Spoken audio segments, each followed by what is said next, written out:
انا عايزاكم تقولوا لي سبب واحد بس يخليكم لسه بتشتروه من بره. البرازق يا جماعه باحلى طريقه وباجمل طعم، حلو جدا جدا. البسكوته سمكها رقيق قوي، وفي نفس الوقت كده مقرمشه وبتدوب في البق دوب، مش ناشفه خالص. طعمها تحفه جدا. لو لسه بتشتريه من بره تابعي معايا الفيديو، وان شاء الله ان شاء الله هتبطلي تشتريه وهتعملي دايما بايدك. والريحه بتاعته والله العظيم هتقلب، مش البيت، هتقلب الشارع كله، هتلم عليكي الجيران من حلاوتها. تابعي معايا الفيديو، ولا تنسيش تعملي لايك وشير للفيديو عشان يوصل لاكبر عدد من الناس. ولو اول مره بتشوفينا انا اسمي سعاد. يلا بينا نسمي الله ونبتدي الوصفه بتاعتنا.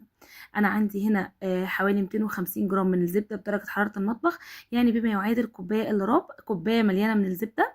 عندي كوبايه الا ربع من السكر البودر. لو السكر بتاعك حبيباته ناعمه زي كده عادي استخدميه، بس لو حبيباته خشنه يفضل انك تطحنيه. هضربهم مع بعض كويس جدا لغايه ما قوامهم يبقى عامل زي قوام الكريم شانتيه التقيل. تمام. بعد كده هنزل عليهم ببيضه بدرجه حراره المطبخ، ورشه من الفانيليا وذره كده من الملح.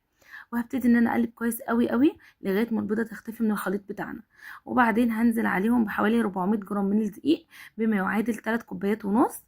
هنزل الاول ب3 كوبايات، وهخلي النص كده على جنب. لو احتاجته هنحطه، لو ما احتاجتوش تمام، لان زي ما قلت لكم نوع الدقيق يا جماعه بيختلف. هنا برضو نزلت بمعلقه كده صغيره من البيكنج باودر، وزنها حوالي 7 جرام. هبتدي بقى ان انا هنا مش بعجن يا جماعه، انا هنا بقلب الدقيق لغايه ما يختفي، مش بعجن خالص. حسيت ان العجينه قوامها طري، فنزلت بالنص كوبايه الباقيه من الدقيق. وهبتدي بقى ان انا اقلب كويس.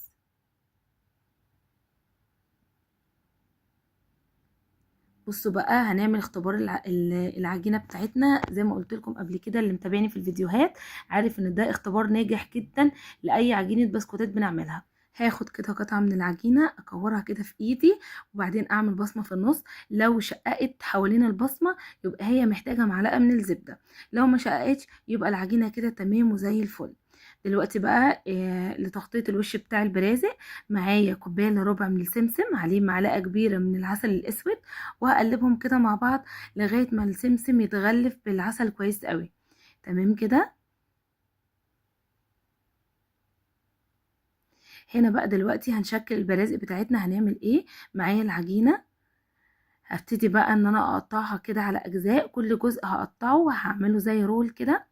وهبتدي ان انا اقطعه على كور صغيره، الكوره قد الليمونه الصغيره يا جماعه. لو عندك ميزان هتعملي وزن الكوره حوالي 12 جرام، والوزن ده حلو جدا او الحجم ده حلو جدا. ما تكبريش عن كده او ما تصغريش برضو.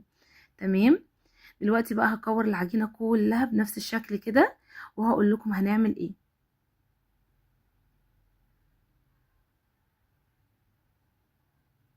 انا هنا كورت العجينه كلها ما شاء الله، بصوا ادتني كميه حلوه قوي. عندي بقى هاخد يعني هاخد كده كوره من اللي انا كورتهم. هبتدي ان انا الفها بين ايدي، لان انتوا عارفين الجو دلوقتي برد فممكن تكون نشفت شويه. وبعدين هنزلها على السمسم بالعسل الاسود اللي احنا عملناه بالعسل الاسود، وهحطها في الصينيه بتاعتي بتاعه الخبز. طبعا انا فرشه ورقه زبده، لو ما عندكيش عادي تقدري تحطيها، هتطلع من الصينيه بمنتهى السهوله، مفيش اي مشكله خالص. وبعدين هضغط عليها بايدي بس. يا ريت الضغطه دي تكون ايدك يعني مبلوله كده شويه بالميه، عشان طبعا زي ما شفتوا معايا ان السمسم متغلف بالعسل، فبالتالي اول ما اضغط عليها السمسم هيلزق في ايدي.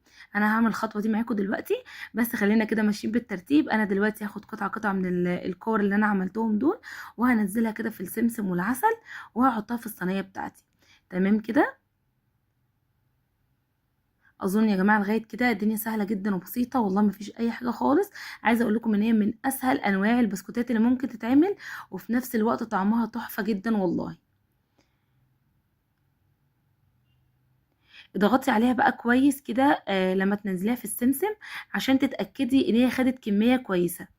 تمام. لكن لو حطيتي حاجه بسيطه كده ما ضغطتيش عليها وترفعيها، هتلاقيها واخده كميه سمسم قليله قوي، فبالتالي لما نضغط عليها بعد كده عشان نفردها في الصينيه، هتلاقي ان كميه السمسم اتوزعت من فوق، فبالتالي شكلها بقى قليل خالص. هتشوفوا معايا دلوقتي انا قصدي ايه بالظبط. كل شويه كده نقلب السمسم بمعلقه، عشان هو طبعا فيه عسل فهتلاقيه لزق في الطبق ومش هيطلع في البسكوته بتاعتي او في البرازق بتاعتي.